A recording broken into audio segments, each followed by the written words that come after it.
آقا سلام ارادت، این اولین ویدیو کانال یوتیوب منه. آقا مرسی از اینکه دارین نگاه میکنید و اینکه تو این ویدیو اومدم خودم رو معرفی کنم که منو بشناسید، هرچند آدم مهمی نیستم که بخواید وقتتون رو بذارین و ازتون خیلی ممنونم. یه سری سوالات ازم پرسیدین، الان توی دفتر نوشتمشون که یک به یک جواب بدم تا جایی که در حد توانم هست، چون راجع به یه سری سوالایی که شما داشتین نمیتونستم جواب بدم. بعدیم که جواب شما رو بدیم. اولین سوال، چند سالته؟ من 22 سالمه، 29 آبان میشم 23. قد و وزنت چند؟ 1.88 1.89 قدمه. قدت جزامت داره؟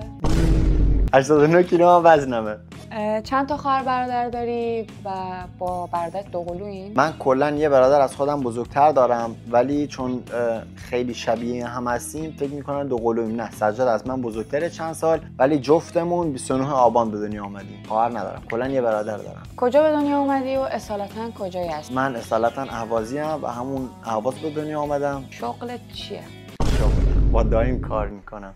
آقا یه موضوع این که من تو برنامه گفتم که خرید فروش ماشین میکنم و اصلا اون نبود، چون اوایل برنامه بود بچه‌ها رو تازه دیده بودم، دوست نداشتم حقیقت رو بگم، ولی خب ادامه برنامه گفتم که شغل اصلی چیه. من کلا کارگرم، کارگر که نه، شغلم توی ایران کارگری بود، کارگری میکردم. حالا اونجا این طرف کنم عکساشو اینجا میذارم واسه اون بعدن. بعد اینکه قبلش هم تو سوپرمارکتی کار میکردم، الانم در حال حاضر تو سوشال مدیا فعالیت میکنم. از کی باشگاه شروع کردی؟ از کی؟ من فکر کنم 10-12 سالم بود اگر اشتباه نکنم. تکواندو میرفتم چند سال تا دانه یک تا فکر کنم رفتم. بعدش دیگه یکم پا به سن گذاشتم، شدم 16-17 دیگه چسبیدم به بدن سازی تا الان.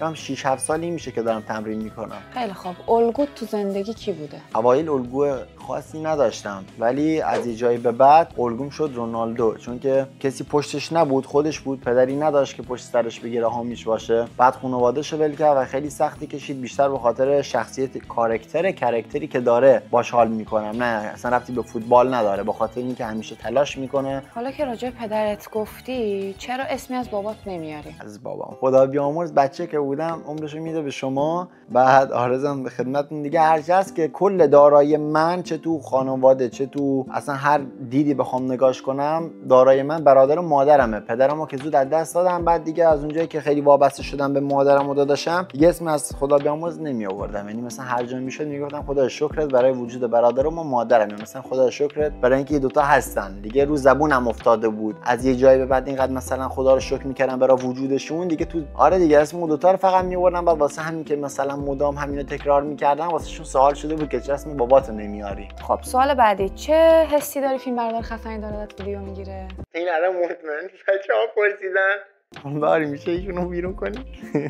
چی عصبیت میکنه؟ ببین من یه مدت موقعی که بچه بودم، مثلا تا همین قبل از اینکه واردی سبک زندگی جدید بشم، من اصلا ناخونامو میخوردم، در حدی که مثلا نصف ناخونم خونی میکندمش، خونی میشد، پوستای ناخونم میکندن. من الان ناخونام باز یه کوچولو خورده شدم، ولی مثلا انگشتامو میدیدین تا اینجا مثلا پوسته کنده، یا اینجا برم گاز میگرفتم از عصبانیت. ولی خب از یه جایی به بعد مثلا به خودم گفتم این همه عصبانی میشدی، الان مثلا با خانواده‌ام دعوا میکردم یا به خاطر شرایط زندگی عصبانی میشدم، دیگه یه جا به خودم گفتم خب بذار سکوت کنم، بذار عصبانی نشم، راجع به هر اتفاقی که میفته ریاکشنی نشون ندم، ببینم چی میشه. دیگه هیچ گذشت بعد مثلا 6 ماه 1 سال الان واقعا من عصبی نمیشم هیچ جوره.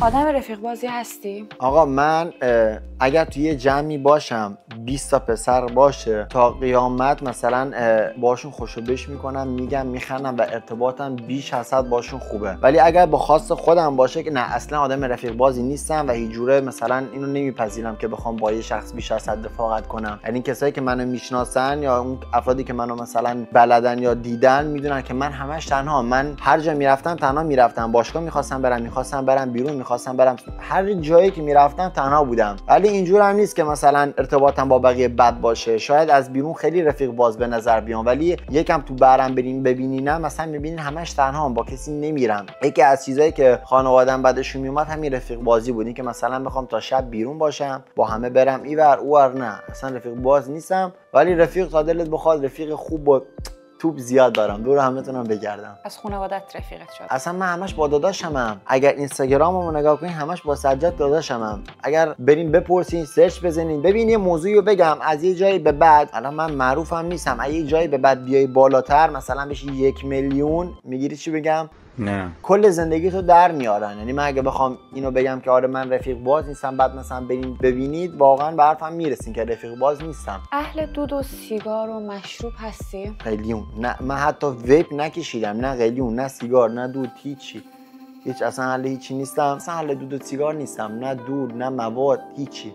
مشروبم که اصلا نه، خط قرمزامن. آشپزی بلدی؟ و غذای مورد علاقت چیه؟ من آشپزی برا خودم بلدم، هر چی درست کنم میزنم، خوشمزه باشه بدمزه باشه رژیمی باشه، آره تا حدودی بلدم. غذای مورد علاقم خورش قیمه رو هستم زیاد، خورش قیمه و کباب شامی. تفریحت چیه؟ باشگاه، جدیداً کتاب میخونم، زبان انگلیسی هم شده جز تفریحاتم، یعنی باشگاه، زبان، کتاب. عشق یا پول؟ 100% پول. من خیلی راجع به خانواده دفاع میکنم، مخصوصا راجع به مادرم. پسر بی پول و فقط مامانش دوست داره. من نمیتونم الان تو این شرایط مثلا بگم ماره عشق اصلا خیلی بها داره و یکی از اون چیزایی که باید داشته باشی تو چنته پوله. نمیگم پول همشه، نه، خیلی اصلا با ندارید میسازن، کارتون خوابم باشی اینا ولی دلت میشینن، ولی پول الان واسه من تو این شرایط اولویت، تا فکر کنم چندین سال آینده هم اولویت باشه. عشقو فعلا تو این شرایط انتخاب نمیکنم. یه جوره عاشقم هستم، عاشق مادرم. ببین من خیلی جا پشت مادرمو گرفتم و میگفتم هر چی که او بگه